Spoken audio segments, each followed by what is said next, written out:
So let's go over the next assignment, assignment 3, which basically asks you to build an Angular application based on the prototype that we've been working for the last couple weeks. And it asks you to reuse all those HTMLs that you've been building and convert them into Angular components, right? And we're going to be learning about Angular components today and next week.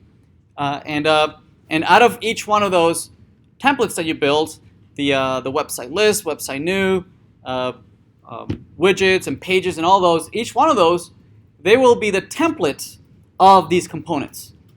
Okay, and we're going to be converting them into such, and these components will be part of a larger application that is going to be using a single page, the single page paradigm, right? Where these are not going to be distinct HTML documents that you navigate from one document to the next, as we did for the prototype. Instead, these are going to be templates that are going to be dynamically injected into the DOM, right, as we navigate. Right, we only ever load the single index page, and then from there on, as we create routes and navigate across, and we want to display different portions of the application, we inject into the DOM different portions of different components. Right, there'll be the login components, the registration component, the profile component, each one of the 3 components for the websites, 3 components for the pages, and also 4 or 5 for the widgets. Yes, right, and they'll be dynamically injected in there. So it asks you to create a couple of directories, just to again organize ourselves, since there's going to be way too many components, and each component is going to have 4 or 5 artifacts. It's just going to explode the number of files that we need to maintain. So to deal with this chaos, we're going to create directories that are going to be specific for the various types of use cases, right? So if we're dealing with user use cases such as logging in, registering, managing our profile, we're going to put all those components under a user directory. All the use cases for website, creating new websites, listing existing websites, editing existing websites, and so on and so forth, we're going to put it under website directory. Same thing for pages, same thing for widgets. Make sense? Then asks you to create components. Oh, not yet. Okay, to move all these HTMLs, right? The HTML that you've used so far, to move them into the components when you create them, not just yet. It's also going to ask you to configure the Angular navigation. I think I'm looking at the wrong one. Sorry.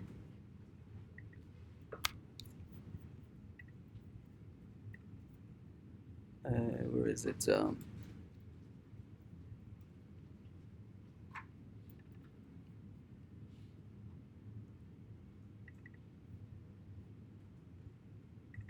There it is.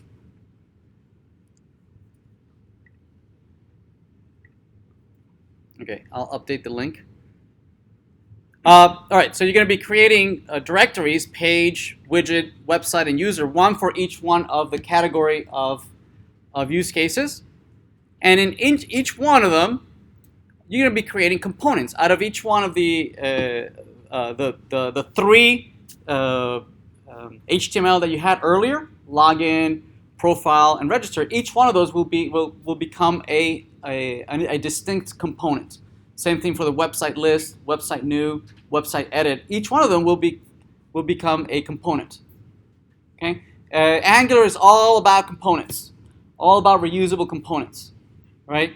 The existing implementation, where each page is its own document, it's not very reuseful. Right? It can't be reused. If I want to embed an existing rendering of that page elsewhere, I can't, right? Or not trivially anyway. Okay. Whereas Angular allows you to define each one as reusable components, self-contained reusable components that you could then build more complex applications in terms of smaller components. Make sense? Right? And you can create all sorts of hierarchies. A component can be as complex as an entire page, or you can have smaller components that make up that page. Right? You can be as granular or as coarse as you want. Okay? We're going to start with converting each one of the pages that we have today. We're going to convert them into components that represent an entire page. Okay? So the three components that for the user, we're going to create a login component, profile component, and register component. Using we can do it from scratch, or we can use one of the tools available in the ng command line interface that allows you to create components from the command line. ng component, C for component, generate component, and then the name of the component. Right? And what it does is that it creates for you the 4 artifacts that you'll need for each component. It'll create 3 of them are for rendering purposes, right? The HTML and CSS. Sorry, 2 of them are for rendering. One of them, the TS, is the one that deals with event handling. You know, if you click and drag and whatnot, this is going to encode all the logic of what to do. It's kind of like it plays the role of the controller in an MVC design pattern. All right, so yes. What did the NGC stand for? Angular. Angular. G for generate, and C for component. Thank you. Yeah, generate a component. Yep. Actually, you can spell it out. You can actually spell it out. These are all acronyms. Yep. So the CSS and HTML are follow the role of the view, right? They present data, they render it, they lay it out, they make it look pretty, they interact. It's what the humans consume, right? It's whereas the TS here, the TypeScript, plays the role of the controller, right? In an MVC design pattern. You have it intercepts any events that the user generates as they click, as they type, as they drag, and interprets this low bandwidth communication with the user and converts it into a structured data model, right, of that data. Right, so it'll keep track of the user's objects, first name, last name, username, password, and whatnot. It converts it into a data bundle, right? And then it passes it off to the next layer, right? To the service layer, which eventually will send it over to the server layer, right? The middle tier, and then the middle tier will then eventually send it over to the database, right? Right now, we're only going to stay just in the on the client side. Right? We're just going to use a controller. We're going to mock a service. We're going to create a service layer that is going to pretend to talk to the database, to the server for now. In 2 weeks, we'll actually replace it with an actual middle tier that will be talking over HTTP. Right now, we're going to mock that, and instead we're going to have hard-coded JSON data, right? That you can add, remove, edit, right? But we'll always start from a known state. Right? If you refresh the page, at least we'll have a couple of users, a couple of websites, a couple of pages, and you can actually display something and log in as someone. So you'll create 3 of these three of the components for users, 3 more for the websites, 3 more for the pages, and 4 or 5 for the widgets. Okay, and so this walks you through doing all this, creating all these components. Creating the components for the websites, creating the components for the pages, creating the components for the widgets, and so on and so forth. It also walks you through reusing the HTML you already wrote. Right? You're going to reuse that as the templates. These HTML here, right? You're going to take the HTML that you already wrote, right? And you're going to paste them in this HTML, right? In the HTML that it generates.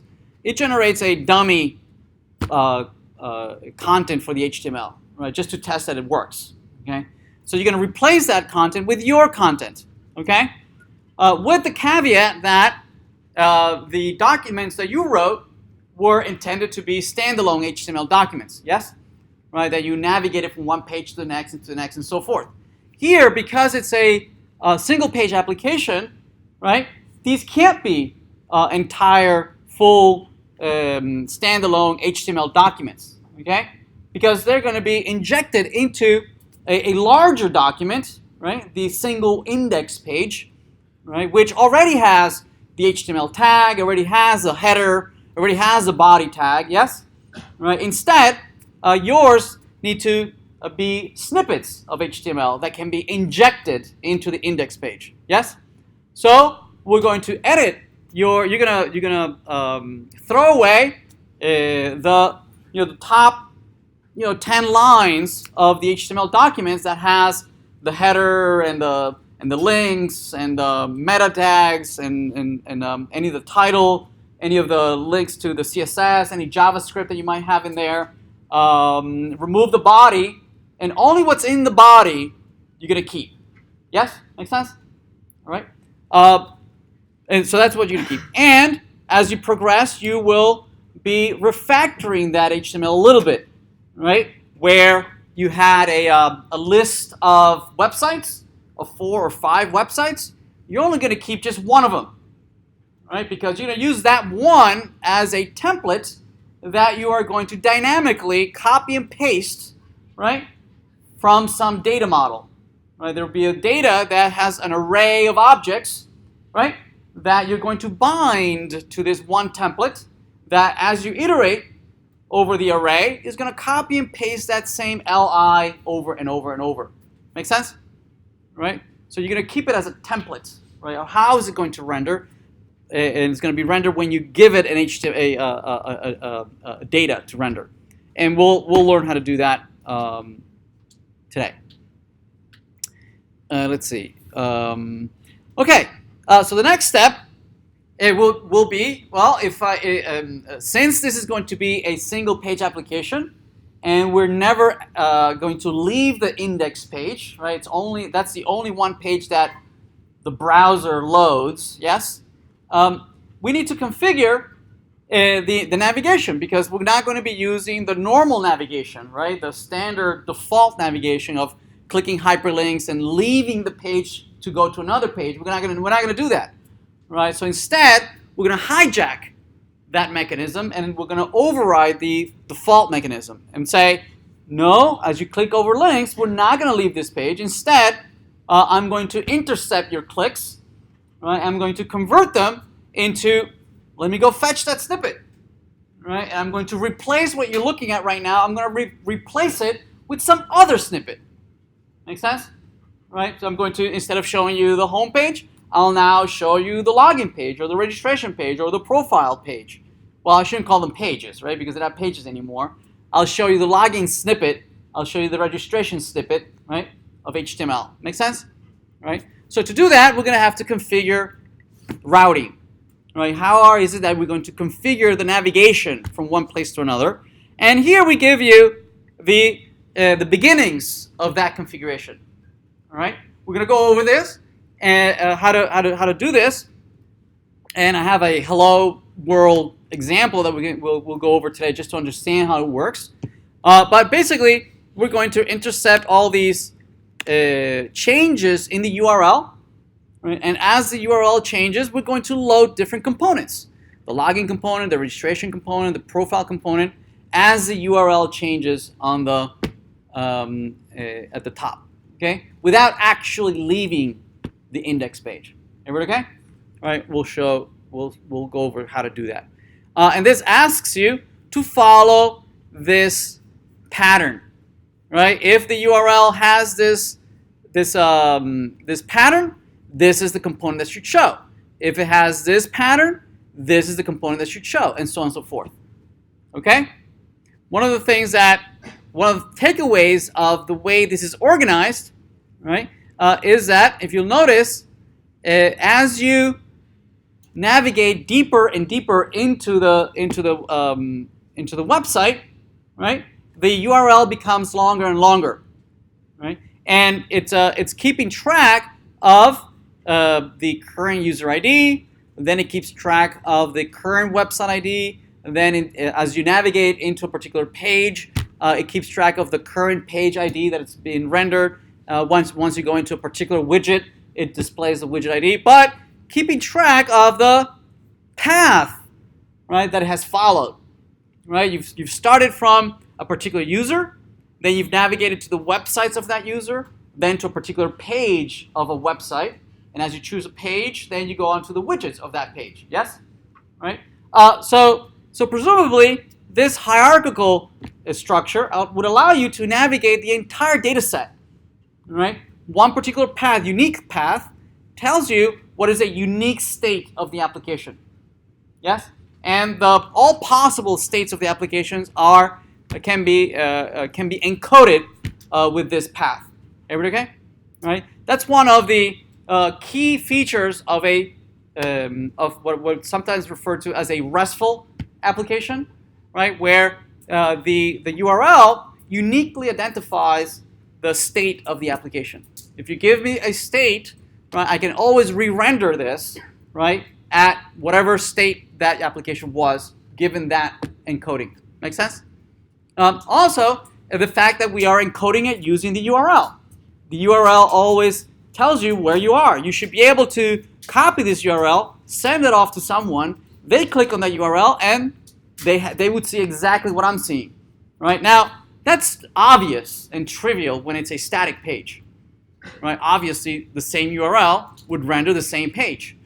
When you're talking about dynamic pages, right, where all this is dynamic, right, everything is being fetched from this server, from this service, I'm going off to the web, right, and I'm querying some service out there, it's coming back with data, I am merging it, I'm sifting through it, and then I'm rendering dynamically the page. That's not as trivial, right, on that a particular state maps to a particular rendering, right? You know, imagine Amazon, right? You're looking at a particular product, and somebody copies the URL and sends it off to someone, and they click on it and they see the same page. Right? That's amazing, right? Because of how dynamic their pages are, right?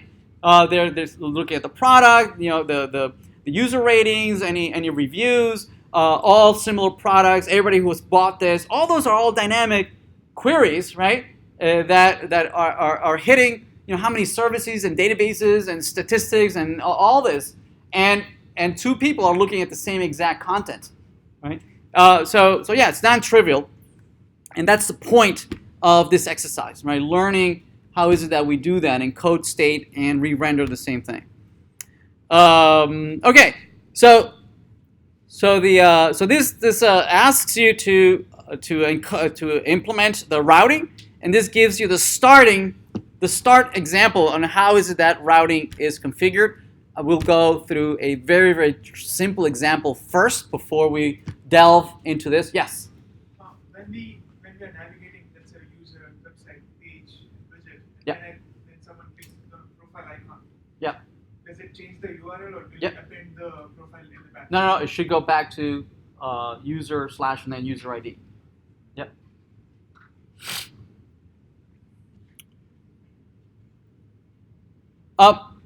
Okay. Right, so this first half of the assignment, or third of the assignment, asks you to create the templates, right? The templates. Then you'll be asked to deal with the interaction part, right? If you click here, you're going to add a widget, right? If you click over there, you're going to delete a widget. If you click over there, you're going to be editing but where does this data live, right? Where are we storing any of this data? Well, following best practices, right, we're going to be creating services. Services is going to be our gateway to our data, right? Because you're going to have multiple pages or views that are using the same data, right? We need to be able to centralize where this data lives, right? For instance, both the login page, the register, and the profile, they all work with user data. Right? One of them looks it up, and if it finds it, then it lets you go through.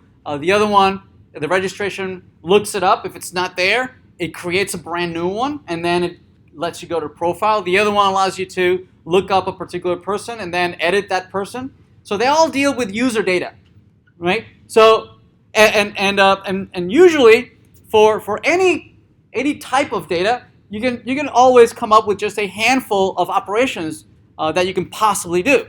Right? For instance, certainly we'll need the standard CRUD operations. Right? We'll need to be able to create, to read or find something.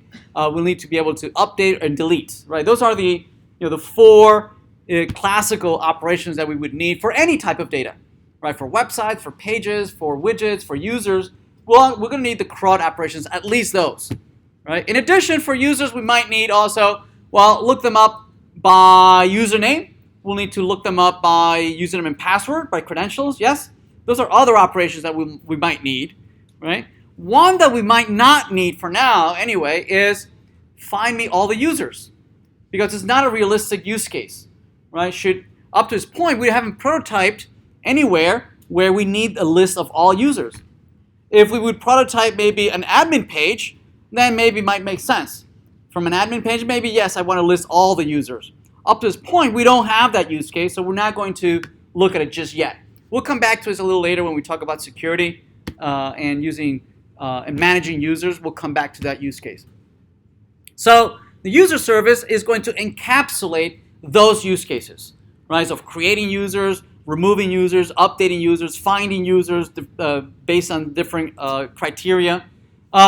Same thing for websites. We have 3 views that manipulate websites, right? Creating websites, listing websites, updating websites, right? All those operations are going to be encapsulated in the website service, okay? Now, same thing for pages, same thing for widgets. That make sense? For now, the data is going to be mocked, right? There's going to be some dummy data that we're going to start off, right, with some hard-coded data, right, just to give us, some people that we can log in as, right, with a couple of websites, a couple of pages, which later on we're going to here for this assignment you'll be able to create new websites and new pages and whatnot, right? But just to get us started, there'll be some initial mock data. Notice also the naming convention that we're following, right? These are firstly the feature or the type of data, user. All these services live under the services directory, right? Then the name of the data type or the type, maybe this might map to a particular collection or a particular table in the database, right? So we're dealing with this collection of data or this type of data, yes? Right? Then it follows by service, right? That says what is the role of this artifact, right? Of this JavaScript file. The role is that is a service. That means that that should create a mental model of what its role is, right? It should provide some kind of API that allows us to manipulate data, right? So we should expect certain responsibilities for this file. Yes. And the other one also displays where is this running? Okay, in the stack. Where is it? Where does it belong in the technology stack? According to this, it's running on the client side, on the browser, right? 2 weeks from now, we'll write the server version of this, okay? And it'll have the same name. It'll be user.service.server.js, okay? And it will be the sister of this, right? This one will be sending HTTP requests, right, to the server version of this, right? Who will be actually manipulating the data and making it permanent on the server. Yes? Not yet.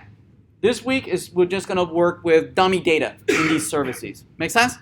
We're just going to focus on creating the API, creating the interaction, creating the data model. All right, so it asks you to implement all 4 services and to hardcode some start dummy data.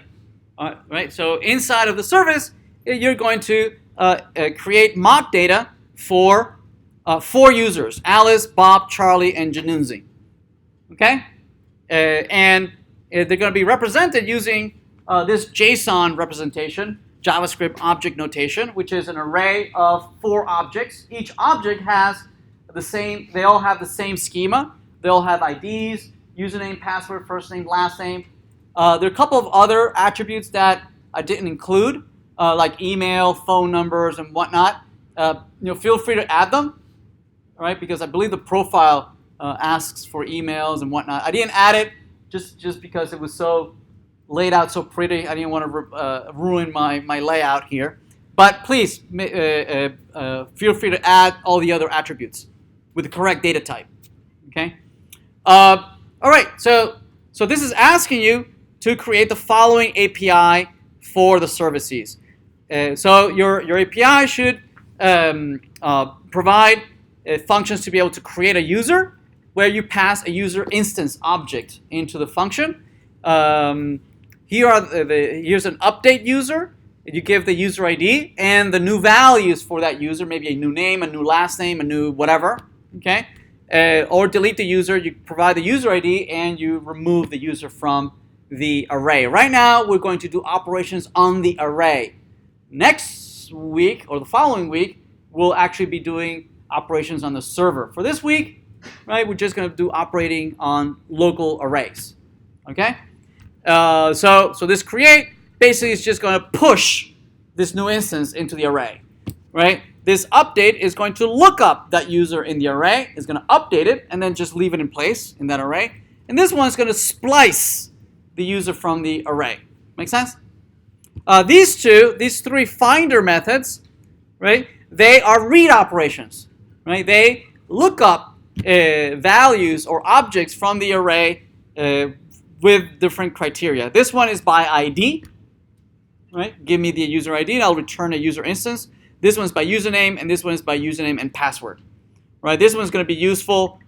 This one's going to be useful for by the register page, right? The register page needs to see if that username is already in use, right? So if it's not in use, it'll let you register. If it's already in use, it says no, sorry, that user is already taken. This one is going to be useful for the login page, right? Is this username and password actually in the collection of users? This one is useful in the profile page. Once I know who you are, I'll display the object for that particular user with that ID. Okay. Here we provide a snippet of what the beginnings of that service might look like. Again, we'll go over this and we'll build a couple of these here in class. But nevertheless, this is the beginning of one of those services for the user service. We give you pretty much several of these. Okay, so notice that the create is just a push. The finder is just an iteration. When it finds it, it just returns the instance. All right, so they're pretty simple. Just operating on the local array. Right. Next week we'll convert it into talking to the server. Everybody okay? Right, but we're laying out the foundations of architecting this. Right. We're focusing on the UI, on the templating side of this, creating the components, creating the control layer, and the beginnings of the service layer. All right. We'll need the other side of the service layer on the server, and we'll do that in a couple weeks.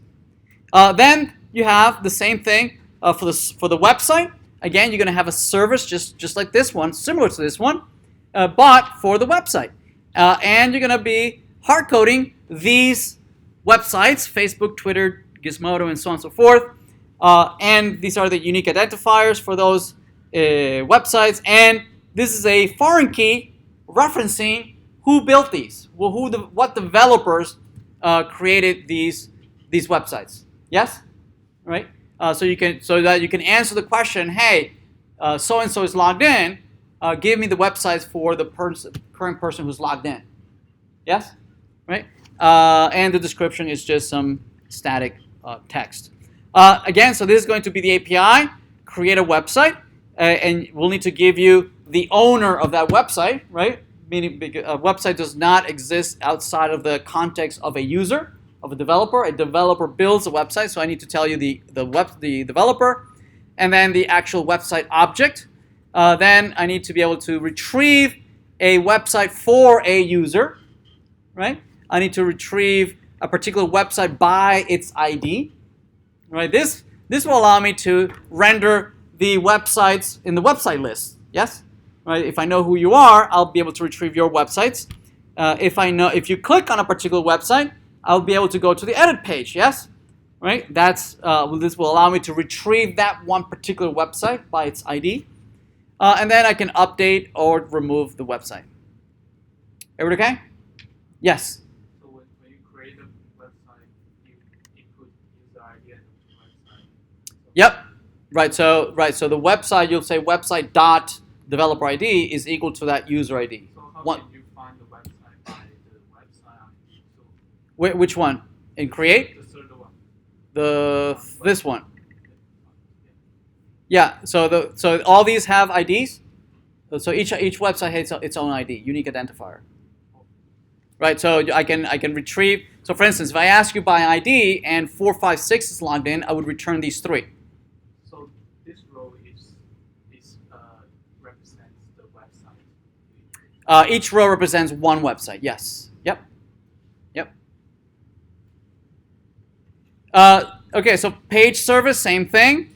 These 3 pages, they all belong to website 456. So it would be which one? This one, Gizmodo. Okay. And who's the owner of Gizmodo? It's 456. It's 456 Janunzi, me. Okay.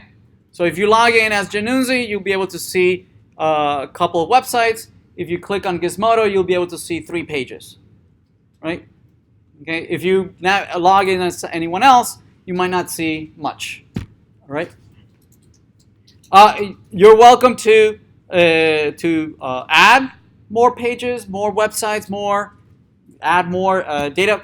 Please keep this piece of data as is. Right. So these. Please keep these websites. Please keep these pages. Please keep these widgets so that we make it easier for the TAs to verify that this is actually working. All right. Keep the IDs also. Right. The TAs, what they're going to do is that they're going to take the URL and just use the same exact URL over and over and over, right? And just check very quickly if it's rendering what they're expecting, right? If you change the IDs, it won't work. Okay, so the same states for everybody. If you want to add more things to play around with, sure, be my guest. Okay. And then for a particular page 321, which is page 321, it's the first post on Gizmodo. The first post on Gizmodo, it'll have 2 headings, an image, then it's some dummy HTML, another heading, a YouTube video, and then the HTML. Right? Okay, and please keep this video, please keep that image, right, so that we can go through it and grade it quickly and verify it. All right, we're working on automating this so that it can just go through and just verify that this is working on it. The website service, there it is, to be able to create. I mean the widget service to create a widget, find a widget by ID and by page, update a widget, delete a widget, and so on and so forth. Everybody okay? Once you have all these services, you'll need to register them with Angular, right? And make them available as providers so that it can be injected into the controllers, right? And we'll talk about controllers next. All right.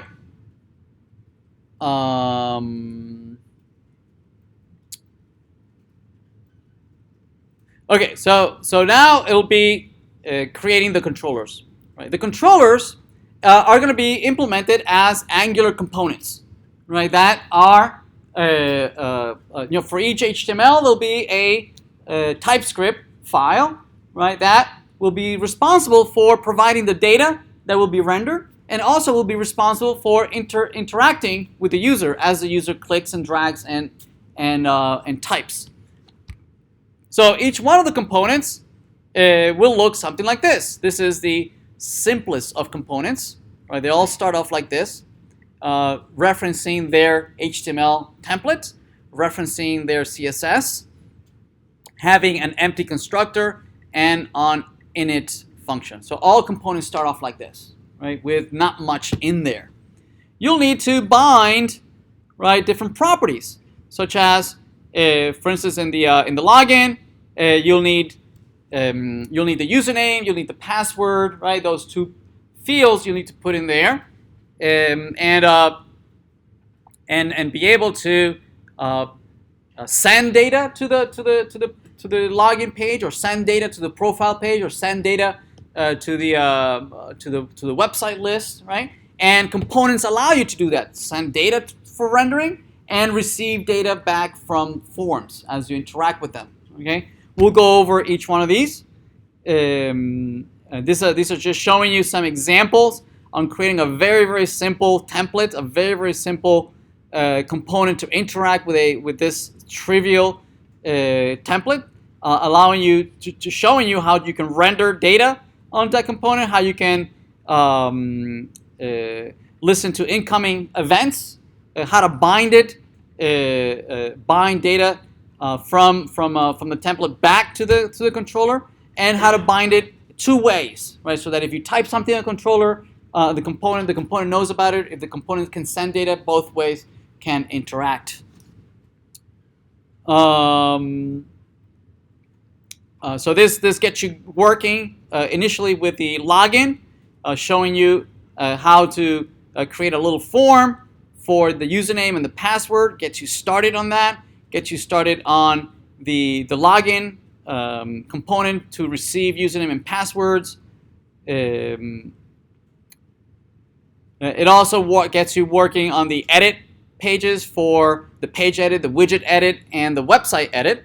You'll need to convert those for the components as well, and hook them up to the services, right? So the user service will need to be added, right, to the profile component so that they can create new users, update users, right, remove users and whatnot will need to be added, injected into the components. And we'll go over that explicitly later next week. Okay. All right. This is an example of what your directory structure should look like at the end. All the components for page, user, websites, and widgets. And for each one, for the page edit, you'll have the 4 files: the CSS, the template, and the TypeScript.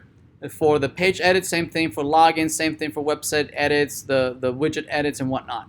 Right. So each one will have those 4 files created. Right. And again, this is the navigation. All right. All right. All right. So let's get started with JavaScript.